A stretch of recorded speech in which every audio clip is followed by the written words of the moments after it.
दीपावली के पावन अवसर पर मैं चंदन कुमार एक रचना जिसका शीर्षक परिवार का कुछ अंश निवेदित करता हूँ। सुनिएगा।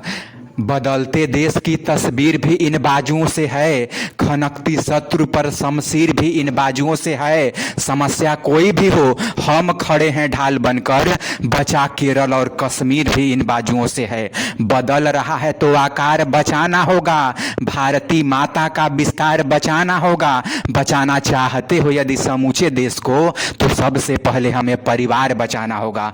परिवार परिवार छांव है बरगद के, परिवार सुखों के डेरे हैं। एक घोर निशा में दीपक हैं और पावन मधुर सवेरे हैं। परिवार धरा के चमत्कार और संस्कार के हैं आधार। परिवारों से हमको होता है जीवन का साक्षात्कार। परिवार सभ्यता का उद्गम, परिवार राष्ट्र के कर्णधार, परिवार प्राण इस मिट्टी के, परिवारों से ही सदाचार। और टूटा परिवार तो टूटेगा भारत माता का हर सपना, और टूट जाएगा भरतवंश यदि सोचोगे अपना अपना। टूटा परिवार दशानन का तो अंश तलक न बच पाया, लाखों की संख्या में थे पर वंश तलक न बच पाया। टूटा परिवार कौरों का तो ऐसा त्रास हो रहा था, अपनों के हाथों से ही अपनों का नाश हो रहा था।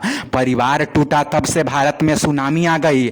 आधुनिक भारत के परिप्रेक्ष्य में देखिएगा, परिवार टूटा तब से भारत में सुनामी आ गई। विश्व गुरुओं के घराने में गुलामी आ गई। परिवार टूटे तो भगी हैं बेटियां गैरों के संग, वासना हावी हुई बदले मोहब्बत के भी ढंग। परिवार टूटे तो हमें अफजल मिले, याकूब मिले, देशभक्ति के बदन पर द्रोह के चाबुक मिले। परिवार टूटे तो नई नस्लें अभागी हो गई, बोतलों में डूबकर पूरी शराबी हो गई। इसलिए संसार में परिवार अब टूटे नहीं और संबंधों के दामन हाथ से छूटे नहीं। एक पर संकट पड़े तो दूसरा चिल्ला उठे और विपदा से लड़ाई के लिए चिल्ला उठे। एक टूटे मन से तो फिर दूसरा विश्वास से, साथ मिलकर हल करेंगे मुश्किलों को आज से।